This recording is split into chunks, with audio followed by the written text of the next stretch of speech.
Greetings YouTube, welcome to a video that I have been excited to make for quite some time because it might be the number one question that I get every week. And really it's not so much a question as it is a complaint.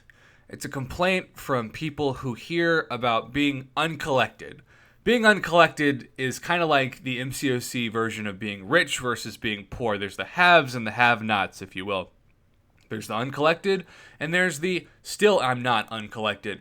And a lot of people get frustrated, and part of the reason why I get so many messages is because about once a week, maybe every 2 weeks, if you aren't seeing new champions, you have those special deals with the uncollected Grandmaster featured crystals that are available in the unit store, or I should say, even available for cash. And you have people who are like, Prof, what the heck, why am I not seeing these? And of course you have to explain to them, well, if you're not uncollected, you don't have the ability to give Kabam your money or your units. But those Grandmaster featured crystals off the top are the worst part of being uncollected to me because they're the worst value. Most likely you're going to get 3 stars out of them, and if you are uncollected, chances are you have a solid roster of 4 stars and hopefully even 5 stars, maybe like rank 3 5 stars that you're building, and you will never use 3 stars, so besides arena fodder or champs for your collection, you're really not going to need them anyways.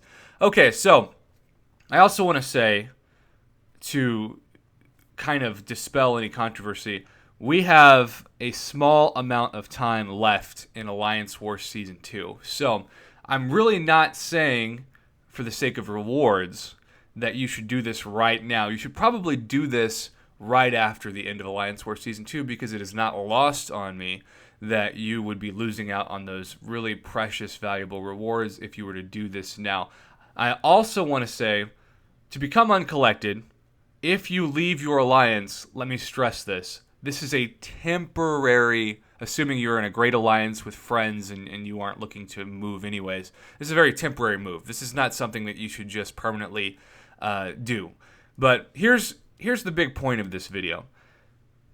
When you are starting out and you are not uncollected, you have such a small window of time where your best champions, your best 5 attackers, your best starting 5 as I like to call it, sports reference, are free to do questing that it's very difficult to find a window to clear a bunch of content in the game, especially in story mode, because Alliance Quest is running, multiple days a week in a row, 5 days a week in a row. And then even when it's not, sometimes that window is taken up when you're on attack for Alliance War, and chances are you're taking 3 of your best champions into Alliance War. So then you have just a few hours, maybe a day, of time where you're not running Alliance Quest, you're not running Alliance War. But a lot of times also when that's happening, you're busy doing other things outside of the game called life, and you're not able to actually commit yourself to grinding the game. So if you leave your alliance, and I do stress after Alliance War Season 2 so you get those rewards, if you leave your alliance and just focus on questing without the burden of Alliance Quest and Alliance War, you will get through content so much faster. And then once you become uncollected, you can rejoin them, and your ability to improve your roster faster will be night and day. I cannot tell you, even as much as I try to articulate my points in this video, how much better 2 things about being uncollected are. And I think this is lost on people who don't really know what it is.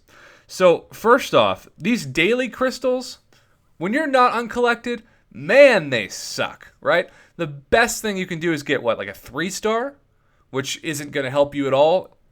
And then you've got those basic potions. And you're just, for the longest time, one of the banes of the community's existence were these just worthless daily crystals. Well, when you become uncollected, you get the uncollected daily crystal.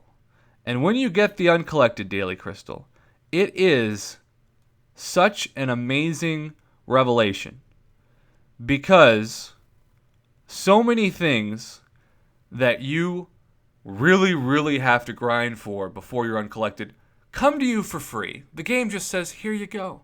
You're our VIP. It's like first class in MCOC. As you can see, not only do you get units, but most of the time you get tier 4 class catalyst fragments, which, hey, those are amazing, especially when you're trying for the first time to Rank 5, your 4-star champions, or rank 3, your 5-star champions. And then tier 4 basic catalyst fragments, and they give you a ton of those every month. Usually you average almost a fully formed tier 4 basic about once a month. So, hey, anybody can use another one of those for free.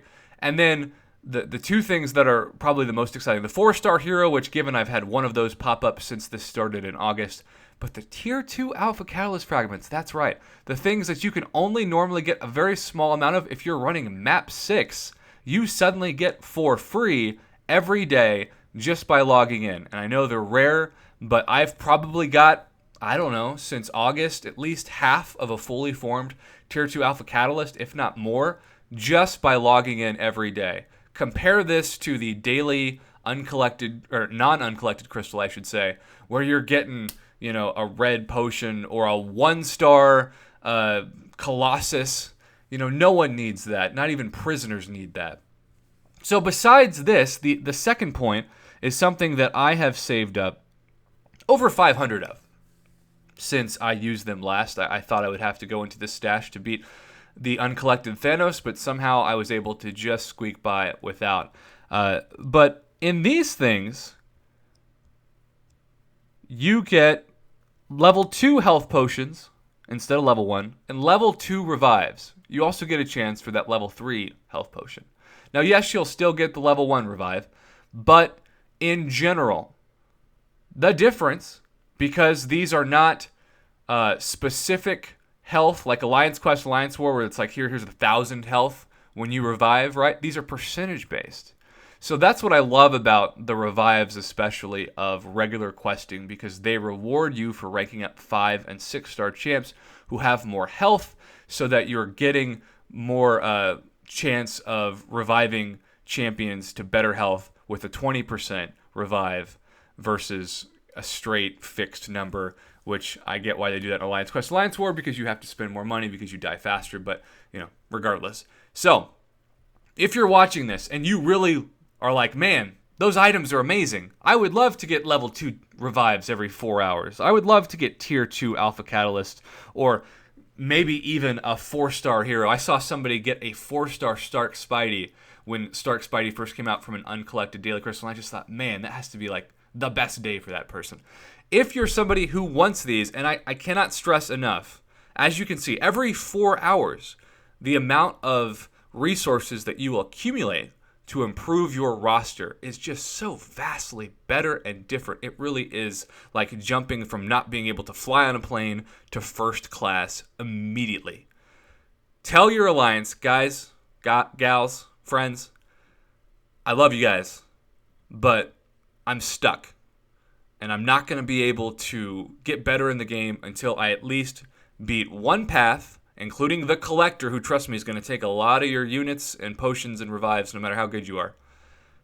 Until I beat the first full path of Act 5, Chapter 2 and become Uncollected, I'm actually not going to be able to do this alliance the best service I can because I'm going to be stuck. So I'm going to leave the alliance temporarily. Please, especially if you're an officer, work out to where they'll welcome you in as soon as you are. And then just spend a week or even 2 weeks just, grinding to be Uncollected. And then once you have that title, you've jumped to the first class, the front of the plane of MCOC, and you are so ready to not only come back and, just kick butt in your alliance, but you're ready to grow on your own and improve your roster in a free way, right? That's the best point I can make for this, is that when you're Uncollected, these daily crystals, these 4-hour crystals, they come to you for free with no pressure to purchase anything.